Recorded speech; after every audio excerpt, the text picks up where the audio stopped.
Okay, so what exactly is this fallacy of affirming the consequent?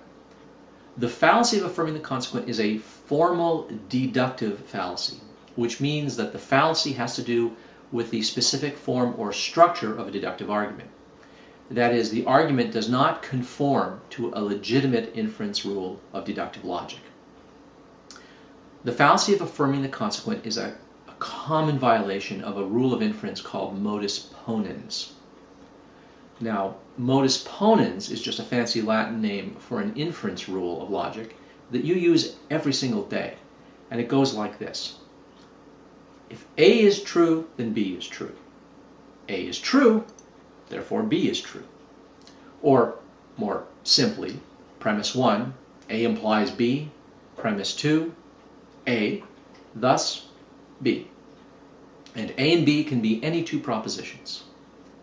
So, for instance, premise 1, if it rained, then the street is wet. Premise 2, it rained, therefore the street is wet. Simple enough. So the inference rule modus ponens tells us that B is true if A is true. But it says nothing about what is implied if B is true. So using modus ponens, that inference rule, we can infer B from A, but we can't infer A from B. The following would be incorrect, for instance, a violation of modus ponens. Premise 1, if it rained, then the street is wet. The street is wet, therefore it rained. The fact that the street is wet doesn't imply that it rained. The first premise doesn't tell us what we can infer if the street is wet. It only tells us what we can infer if it rained. There's nothing in the premises that warrant the conclusion. And that's why it's a violation of modus ponens. It's the fallacy of affirming the consequent.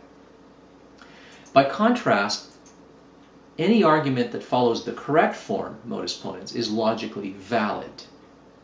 And what that means is that provided that an argument is constructed in that form, if the premises or assumptions are correct, then the conclusion also has to be correct.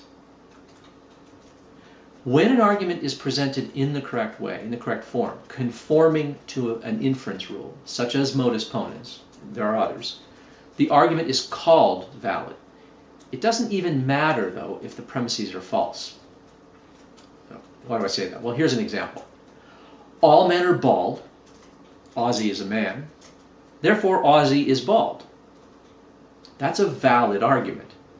It's valid because the conclusion follows from the premises. The premises entail or imply the conclusion. So this argument is valid. But note that the conclusion, Ozzy is bald, is false. A valid argument can have a false conclusion. The conclusion is true only if the premises are also true.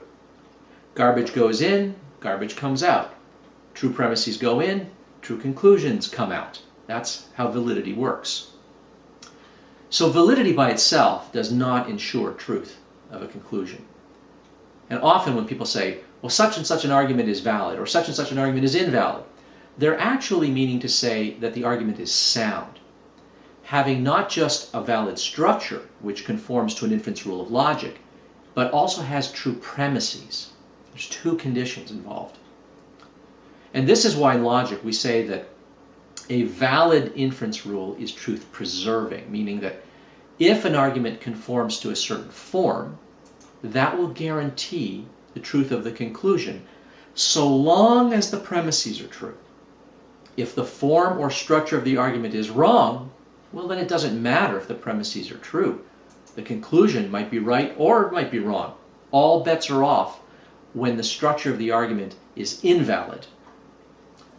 Which is why we want our arguments to be valid, conforming to truth-preserving inference rules of logic, and also based on true premises. So they will be sound arguments. What you want is a sound argument, not one that is merely valid. So let's return to modus ponens with that in mind. The first premise, if A is true, then B is true, or rather, if A is true, then B is true, is what's called the conditional premise. or the hypothetical conditional premise, because it's an if-then statement. The conditional premise is composed of two parts. The first part, A, is called the antecedent of the conditional. That's the if part of the if-then conditional statement. And the second half, B, is called the consequent of the conditional.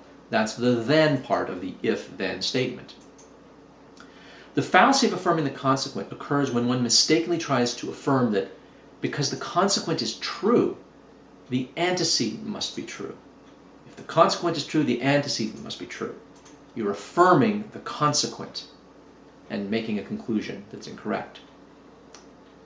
Remember that the conditional premise states that A implies B, and so we can infer B from A. But it tells us nothing at all about what follows from B. So we cannot, may not, infer A from B, even if B is true. That would be fallacious reasoning, a form of argument that does not conform to the truth-preserving inference rule of modus ponens.